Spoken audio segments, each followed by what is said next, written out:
اب تمہاری شادی ہونے والی ہیں، تو آنے والی کو دیکھو نا کتنی بڑی قربانی کر کے آ رہی ہے، گھر، ماں باپ، بہن بھائی، سہیلیاں، ماحول، ہر چیز چھوڑ کے وہ آ رہی.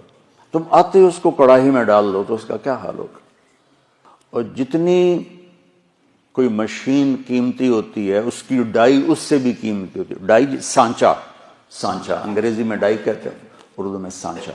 مرسڈیز کا جو سانچہ ہے جس میں مرسڈیز ڈھلتی ہے وہ مرسڈیز سے زیادہ مہنگا ہوتا ہے.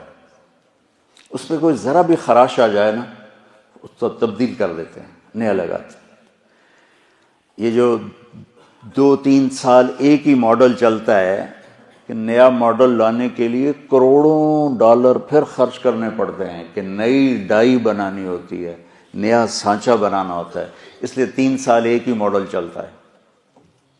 تو دنیا کی سب سے قیمتی مشین انسان ہے جس کا سانچہ ماں ہے، جس کی ڈائی ماں ہے. مرسڈیز کے سانچے پر خراش پڑے تو بدل دیتے ہیں، اور ماں بن گئی ہے بچی اور اس کے پیٹ میں بچہ ہے. سسر اس کو ڈانٹ رہا ہے، ساس اس کو ڈانٹ رہی ہے، نندیں اس کو ڈانٹ رہی ہیں، دیور اس کو ڈانٹ رہے ہیں، خامد اس کو ڈانٹ رہا ہے. تو ڈائی اندر میں تو پرزے ہو گئی نا.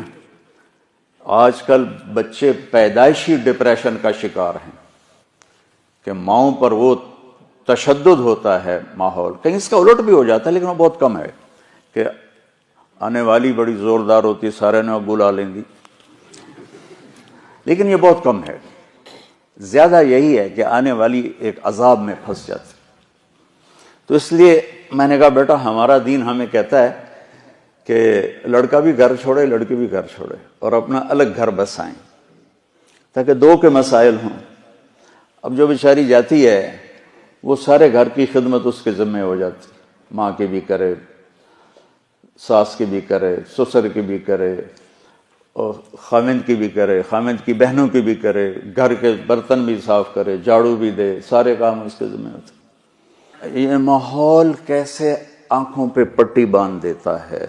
ٹھیک ہے، میری شادی ہوئی فیصل آباد، میرا گاؤں. اس وقت وہاں بجلی بھی نہیں تھی، تو میری بیوی شہر سے اور وحشت زدہ ہماری جانگلی زبان وہ سمجھتی نہیں تھی، چپ کر کے بیٹھی رہتی تھی. تو وہ پھر میرے پاس روتی، تسی بولی جاندے ہو میں نے پتہ ہی نہیں لگتا تسی آگ کی رہے ہو. ایسی کیفیت. اور اللہ نے آنکھ کھولی تو نوکر، کھانے والے الگ، پکانے والے، کھلانے والے الگ، پکانے والے الگ، سودا لانے والے الگ، حکا بنانے والے الگ. حکے کا ایک مستقل نوکر ہوتا تھا جس کا کام تھا صبح حکا تیار کر کے رکھنا اور پھر عصر کے بعد دوبارہ حکا تازہ کر کے رکھنا. اس وقت حکے پر پوری مجلس لگا کرتی تھی. تو میں نے اپنی ماں کو کبھی نہیں دیکھا کہ میری ماں کو اچھا پکانا بھی نہیں آتا تھا اور روٹی گول نہیں بنا سکتی تھی چونکہ سارا کام تو نوکرانیاں کرتی تھیں. تو میری ماں کو کوکنگ نہیں آتی تھی اور نہ ہی کوئی روٹی پکانی آتی تھی. بطور عورت تھوڑا بہت وہ جانتی تھی لیکن چونکہ کام کرنے والیاں ہوتی تھیں تو ان کو بھی ضرورت نہیں پڑی. اب اس ماحول میں جرگا، پوری مجلس شورا بیٹھی ہے، پوری فیملی کی عورتیں اکٹھی ہیں اور گفتگو کیا ہو رہی ہے؟ تیری ماں تا چولہے تے سڑدی پئی ہوندی ہے تے بیگم تیری ٹھک تے پیڑے تے بیٹھی ہوندی، ٹھک تے منجی تے بیٹھی ہوندی. اور میں ہنس پڑا.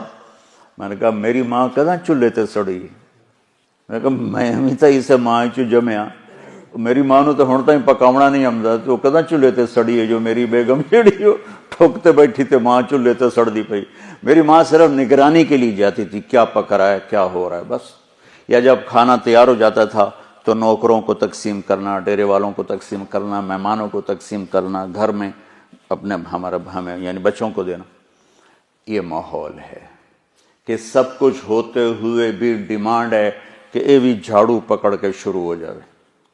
تو دیکھو بیٹا ایک منفی مزاج ہوتا ہے، جو ممبر پہ بیٹھے تو منفی ہوگا، جو گھر میں جائے گا تو ہوگا، جس جگہ جائے گا وہ الٹا ہی ہوگا. تو میں تمہیں اس سے نکالنا چاہتا ہوں کسی طرح.